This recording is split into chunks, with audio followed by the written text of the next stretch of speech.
Hello friends, मी आहे वैशाली आणि स्वागत आहे तुमचं मराठी मेजवानी विथ वैशालीमध्ये. तर आज मी तुम्हाला क्रिस्पी फिंगर चाट बनवून दाखवणार आहे. तुम्ही व्हिडिओमध्ये बघू शकता हे किती टेम्पटिंग आणि कलरफुल दिसत आहे. खायलाही तेवढीच टेस्टी लागते. शिवाय याला बनवायला अगदी 5 ते 6 मिनटाचा वेळ लागतो. बाहेर जायचा कंटाळा आला असेल तर तुम्ही अगदी 5 ते 10 मिनटामध्ये हे घरातच तयार करू शकता. त्यामुळे व्हिडिओ स्किप करू नका, व्हिडिओ पूर्ण बघा. चला तर मग रेसिपीला सुरुवात करूया. इकडे एका काचेच्या बोलमध्ये मी फ्रायम्स घेतलेल्या आहेत. हे नाचणीचे फ्रायम्स आहेत. तुमच्याकडे मक्याचे फ्रायम्स असतील जे की येलो कलरचे दिसतात, तेही तुम्ही वापरू शकता. हे आपल्याला आता तळून घ्यायचे आहेत. त्याच्यासाठी एका साईडला मी गॅसवरती छोटीशी कढई ठेवली, त्याच्यामध्ये ऑइल टाकलेलं आहे आणि माझं ऑइल आता मीडियम हीटवरती आल्यानंतर मी हे फ्रायम्स तळून घेणार आहे. जर का तुमच्याकडे हे फ्रायम्स ऑलरेडी तळून ठेवलेले असतील तर तुम्हाला फक्त 2 ते 3 मिनटामध्ये ही रेसिपी बनवता येईल. इकडे मी नाचणीचे फ्रायम्स आता तळून घेतलेले आहेत. त्याचबरोबर मी थोडेसे मक्याचे फ्रायम्सही तळून घेणार आहे, म्हणजे आपली चाट आणखी थोडीशी कलरफुल दिसेल. हे रेड कलरमध्ये पण मिळतात, त्यामुळे तुमच्याकडे आणखी वेगवेगळ्या कलरमध्ये असतील तर तुम्ही तेही यूज करू शकता. म्हणजे एखादी गोष्ट दिसायला छान असेल तर ती खायची इच्छा पटकन होते. माझ्याकडे रेड कलरचे फ्रायम्स अवेलेबल नव्हते, माझ्याकडे हे 2च होते, म्हणून मी हे दोन्ही तळून घेतलेत. तुमच्याकडे असतील तर तुम्ही रेड कलरचेही वापरू शकता.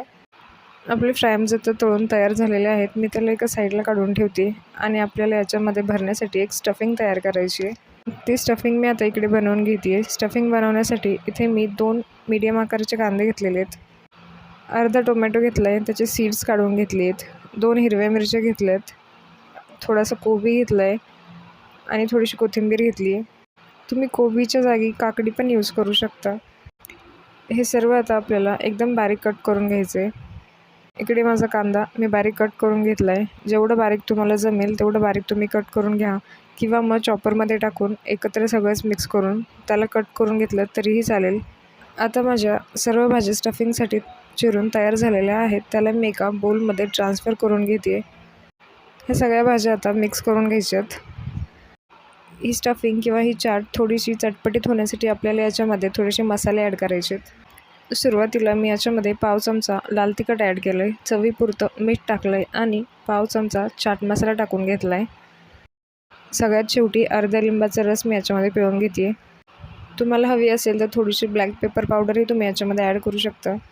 आपली स्टफिंग आता तयार झालेली आहे, ती मी एका साईडला ठेवते आणि आपले फ्रायम्स आहेत त्याला मी कट करून घेते. आपले मक्याचे फ्रायम्स थोडेसे लांब होते, म्हणून मी त्याला सेंटरमधून कट करून घेते, जेणेकरून त्याचा शेप थोडासा लहान होईल. याला मी आणखी एकदा सेंटरमधून कट करून घेतलं आहे, म्हणजे आपल्याला त्याच्यामध्ये स्टफिंग भरता येईल आणि हे फिंगर लाईक स्ट्रक्चर तयार होईल. हे सर्व फिंगर लाईक स्ट्रक्चर्स आता मी एका प्लेटमध्ये अरेंज करून घेते. आता आपली बनवलेली फिलिंग मी याच्यामध्ये भरून घेते. आता आपली फिलिंग भरल्यानंतर हे किती कलरफुल दिसत आहे. सगळ्यात शेवटी गार्निशिंगसाठी थोडीशी कोथिंबीर मी वरून टाकून घेते. तयार आहे आपली क्रिस्पी फिंगर चाट. ही एवढी टेस्टी बनवून तयार होते की लहानांपासून मोठ्यांपर्यंत सगळ्यांना आवडेल. एकदा ही रेसिपी नक्की ट्राय करून बघा. इथपर्यंत व्हिडिओ बघितला आणि व्हिडिओ आवडला असेल तर व्हिडिओला लाईक, शेअर आणि चॅनलला सबस्क्राईब करायला विसरू नका.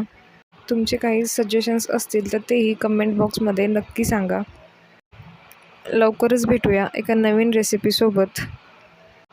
पूर्ण व्हिडिओ बघितल्याबद्दल तुमचे खूप खूप आभार.